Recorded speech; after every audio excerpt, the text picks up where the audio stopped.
Hello everyone, and welcome to the webinar today. We are excited to hear about electronic payments and positive pay. How much easier can it get with our own Jenny Hollingsworth? She has been with NAV since 1996, and she's worked with Innovia since 2005.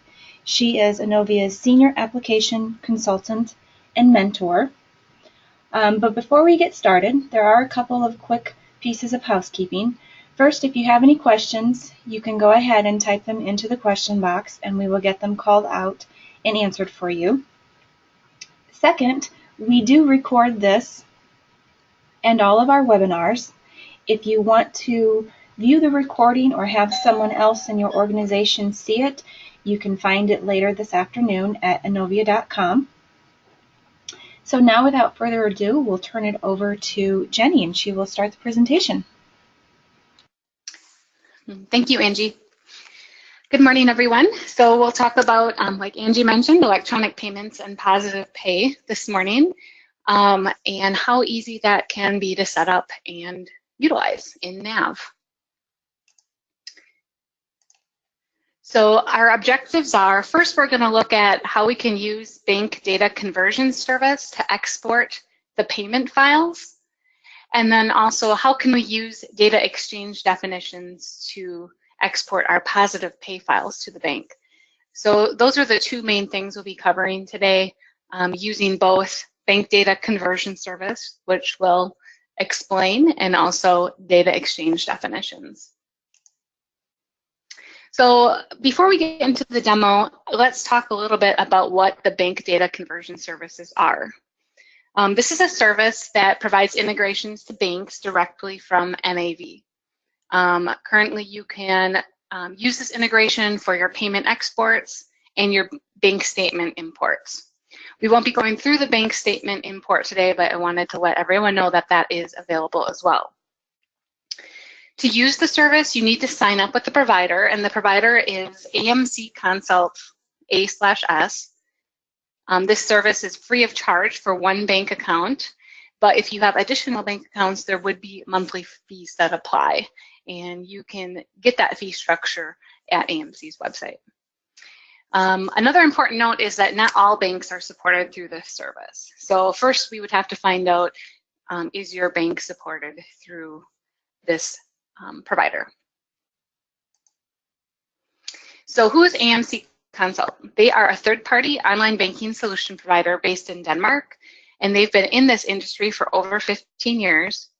And they specialize in integration solutions to banks for Dynamics products and also for other ERP products as well. So it's just not NAV that they support. And if you want to learn more about who they are and what they do, I've listed the website here at amcbanking.com.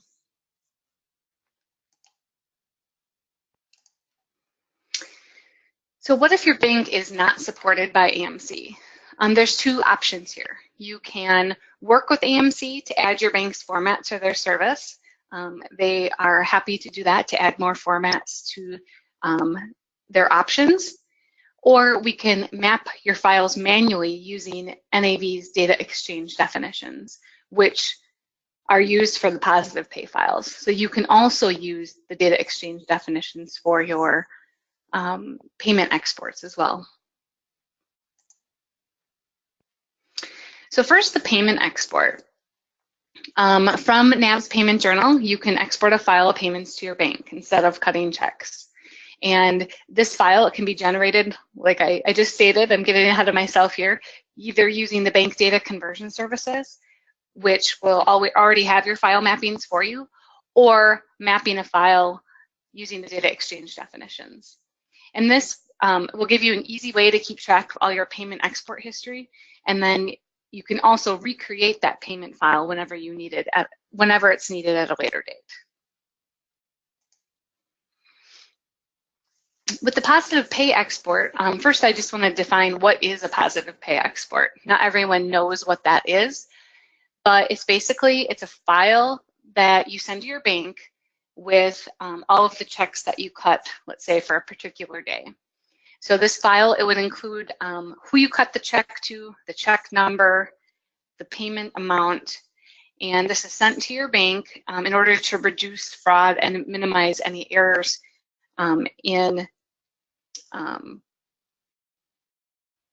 crediting your bank account with those checks. So if a check comes through to the bank that was not in your positive pay file, it would be denied. And this file, again, it can be mapped using the data exchange definitions. And we'll look at that in our demo.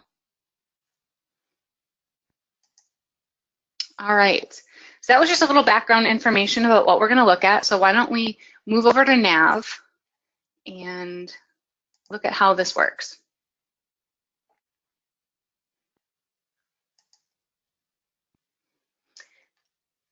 All right, first let's look at the payment export. What type of setups do we need in order to run the payment export?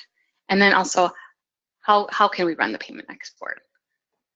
So I'm first going to look at, let's go to bank data conversion service setup. So I'm going to do a search for that setup window. Okay. So here's where we can set up our link to the bank data conversion services if our bank is one of the available options. The username and password, which you get from signing up at AMC Banking, you would enter here. That's basically all you have to do to set up the link between AMC Banking and NAB. And you can do that directly from here. The register link is here. Click the open browser icon and go ahead and set that information up. You can also view under the navigate ribbon what are the available banks that work with AMC Banking. Okay, so if you don't see your bank, you can update the bank name and list. That's going to go ahead and pull any new banks that have been that AMC has begun using. You can see if perhaps it might be a new bank that they've added to their list. Okay, so again, to use bank data conversion service, the first thing is to register, create your username and password, and populate it in the bank data conversion setup page. So it's super simple to sign up, so I'll click OK. And let's go to the bank accounts next. So let's go to the bank account card. So I'm going to be using the WWB-operating bank. And let's go ahead and look at what fields would need to be populated on the bank account card to use payment export with the bank data conversion service. All right, first on the general tab, you have bank name dash data conversion. Here is where you would select your bank from the AMC consult list. Okay, so you'd populate your bank. You'd also want to make sure your bank account number is populated. That is a must. The creditor number must be populated with your transit number or your routing number for your bank. And then the last piece on the general tab here is the credit transfer message numbers. So the number series for the credit transfers, which are your electronic payment entries, would also need to be populated as well. If we look at the transfer tab, your transit or routing number also needs to be populated here in the transit number field. And then below here, you'll see payment export format. If you're using the bank data conversion services, you will select the bank data conversion service format. If you have created your own payment export format through the data exchange definitions, which we'll look at with positive pay, you would select that new payment export format that you created from here. So I'm going to leave mine at the bank data option. And I'm going to close my bank account card. The next thing would be, what would we need to set up on a vendor in order to send them electronic payments? So let's go look at a vendor card. I have 2 sample vendors set up. The first one here is UPS. And we'll look at the Payments Fast tab. Here you'll see a payment method code. So how do you pay this vendor? If you're using the bank data conversion services, I would recommend obviously using our payment method code for that we have set up. You would also need to set up your preferred bank account for that vendor. So you would need the vendor's bank account information. And if I click Advanced, I can go look at that bank account card for the vendor. You'll need to populate their bank's name and address. You'll need their bank account number and their routing/transit number. Those are all pieces of information that you're going to need in order to do the electronic payments. And then, of course, check mark the option to use for electronic payments. All right. So once the vendor is set up with the correct payment method code and their preferred bank account, that's all we really need to set up on the vendor card. The last piece of setup is on the payment journal batch. So if we go to the payment journal,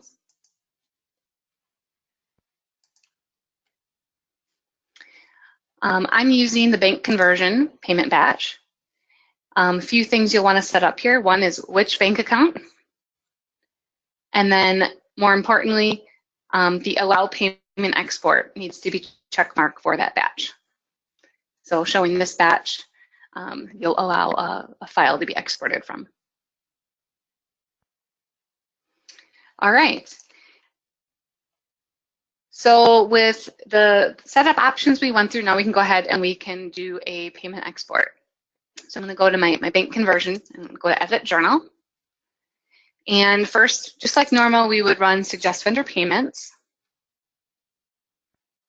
And I'm going to run mine all the way through the end of the year to get all the different invoices, my sample invoices I have entered. You'll want to make sure your balancing account type is your bank account, and your balancing account number is your bank account that you will be exporting the file from. And important to note, your bank payment type in this instance would be blank. So here I filtered just on my 2 vendors that I'm using, and I'll click OK to populate the journal lines. This will bring in all my entries for my 2 vendors that I have to pay. And let's take a quick look and review some of the fields that are utilized for payment exports in the payment journal. First column here, we have has payment export error. So if this is a yes, it'll prevent the creation of the payment file. And when exporting the payment file, errors will display over here in the payment file errors fact box, showing what that error is. The posting date is important to note as well. Nav will export this in the file as the dispatch date. So that means the date that you want the bank to process the payment. Document type must be set to payment. You'll see here the recipient bank account must be populated, and that comes from the vendor card, the primary bank account code on that payment fast tab. And message to recipient would be optional text that you can enter just to include in your payment file. By default, it will just display payment of invoice number to the bank. So those are the different fields that you'd want to pay attention to on a payment export. So next, you would click the Payment Exports to File function on the ribbon. It's going to go ahead and process through all those lines, and it's going to try and ping AMG Consult. And here you'll see I got a message saying that the bank data conversion service has found 1 or more errors. So I'll click OK. And you'll notice now the has payment export error says yes, and it's on all of the lines.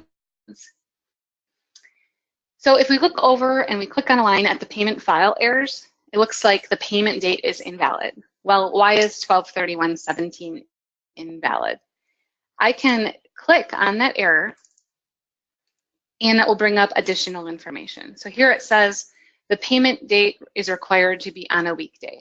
So 12/31 must be a Saturday or Sunday. So we'll need to fix that. So I'm going to go ahead, I'm going to just change this to 12/29 on all my lines.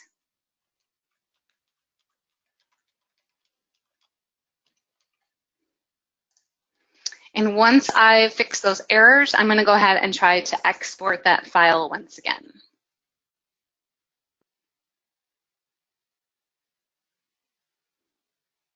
All right, so the file was accurate. So it asks me if I want to open the file or save. I'm going to go ahead and save my file.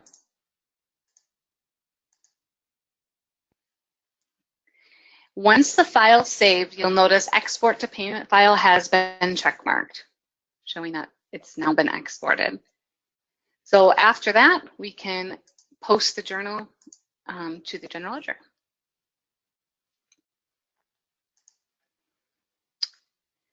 All right, so let's say we need to go back and review that payment file, or maybe for some reason we have to re-export the payments to a file.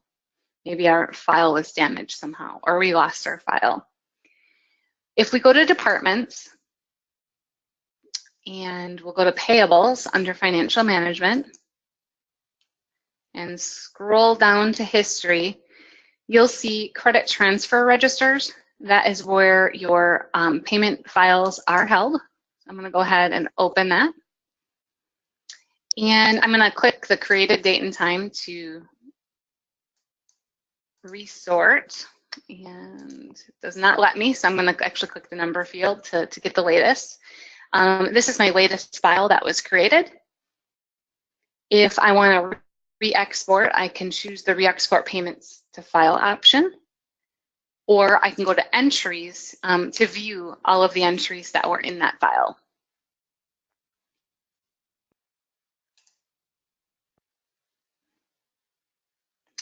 The re-exported payments history would also, it would be history of how many times this file was exported.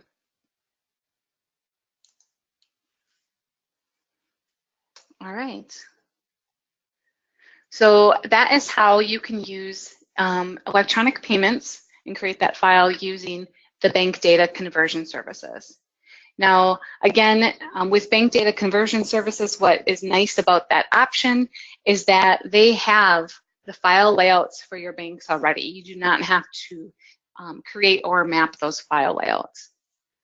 If they don't have the file layouts, then again, we can set it up within NAV through data exchange definitions. And we're going to look at that right now because we're going to head into positive pay. All right. So the positive pay action, it can be ran right from the payment journal if you want to create that positive pay file based on your journal batch, or you can run it from the bank account card. So I'm going to, again, use my operating bank account. And on the ribbon here, you'll see positive pay export. I am just going to change my payment date because I think, yeah, I posted my checks out in a different date range. So here it'll list all of the checks within a date range that you want to send to the bank in a positive pay file. So for example, maybe you want to send it once a week after multiple check runs. You only need to send one file to the bank. Or you have multiple check runs being done during a day and you just want to send one at the end of the day. Those are all options. It will continue to list here all of the checks that have not yet been sent to the bank. So it'll be a running entry table of those checks. So it looks like I have 3 checks here that I need to send over to the bank. The last upload date will show the last time you created an export file for this bank account. And then the cutoff upload time allows you to filter the payments down below here that you're going to include in that file to send to the bank. All right, I'm going to go ahead and click the export button. And that is correct because I did not set that up. Our positive pay export code needs to have a value in our bank account. So I'm going to go ahead and look at my bank account card, and we talked about what needs to be set up for an electronic payment file, but for a positive pay file, again, we need to have that export code populated.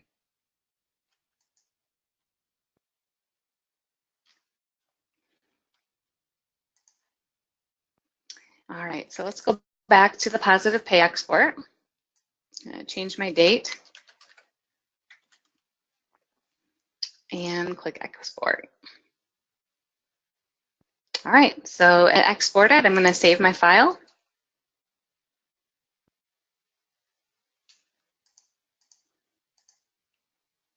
And now you'll see the entries disappeared from our export detail because we have now created a file to send that file to the bank.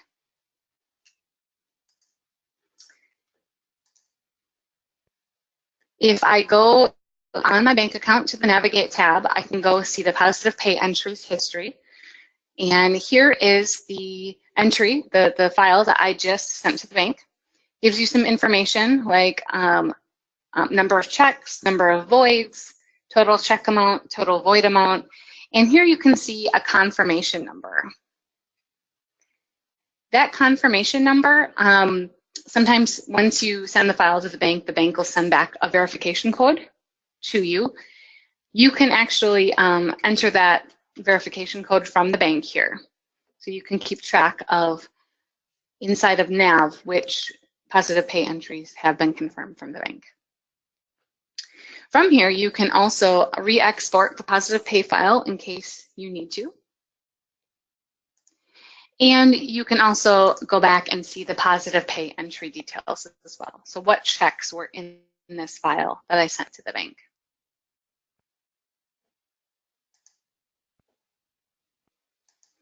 Now for positive pay, this was not done using bank data conversion services. This was done using data exchange definitions.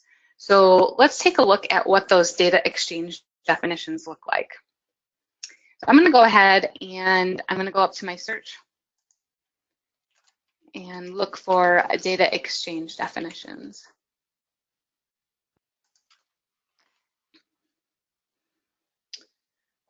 All right, so this is a list of all the different file structures that we're using within NAV for data exchange definitions.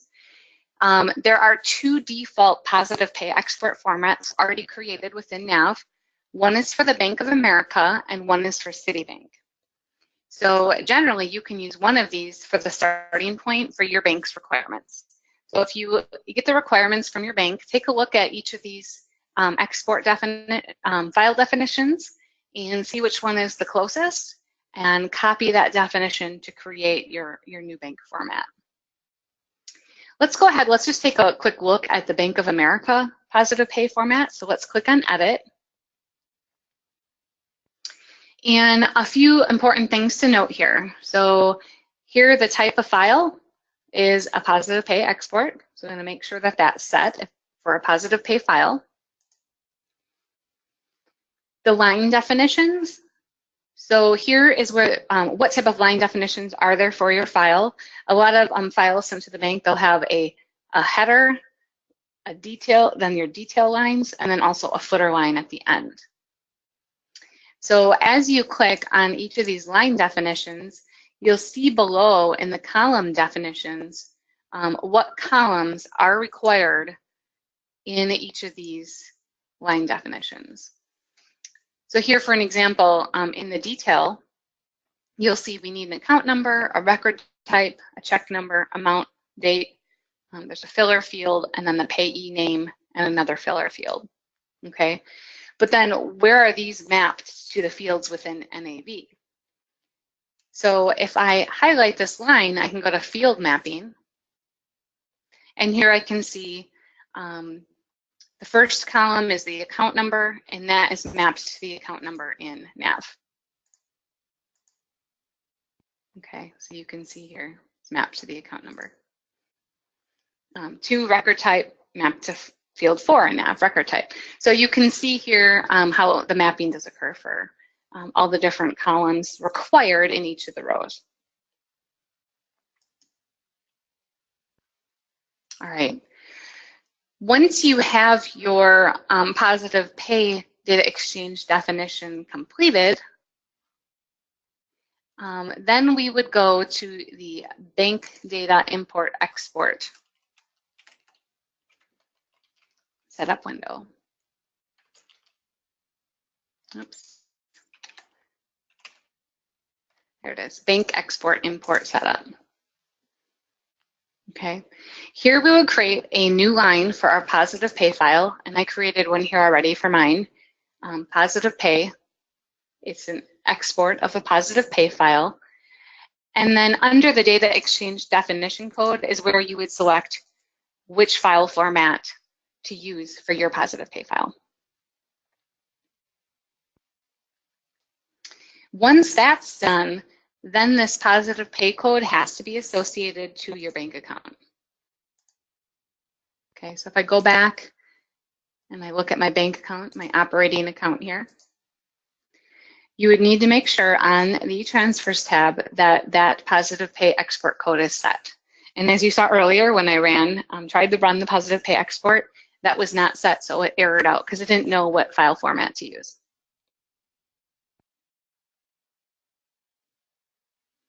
Okay. So that is a quick look at how positive pay works in NAV using the data exchange definitions. So today we went over what the bank data conversion services are, what and how to set up and run payment exports using data conversion services, and then how to export positive pay files and set those up using data exchange definitions. It wasn't meant to be a full training on how to use data exchange definitions, but maybe that could be a future webinar that we do. All right, I am going to hand it back over to Angie. Okay, doesn't look like we have any questions from anyone. Jenny, is there anything that you have come across that people have asked questions on in your experience with this? Anything specific, like any troubleshooting? Not really? Not too much. Troubleshooting usually comes into play with sending the file using the bank data conversion services, but NAV is pretty good in that fact box window as to kind of pointing you in the direction of what your error is. Okay. So the big thing would be making sure you any export files to your bank you test ahead of time. Test with the bank and get their approval before going live with that file. Okay. Well, nothing has come into the questions box, so we're going to go ahead and end this. I want to thank you for presenting the webinar today. And like I said before, this is recorded. It will be available on our website later this afternoon, so you can share it with anyone else or just watch it again. Please join us for our next webinar, Drive Better Sales Results Through a Better Sales Process, on Thursday, September 14th, and our very own Steve Waltz will be presenting that webinar. So thank you again, everyone, for attending, and we look forward to seeing you on a future webinar. Thanks again, Jenny. Great, thank you. Everyone have a great day. You too.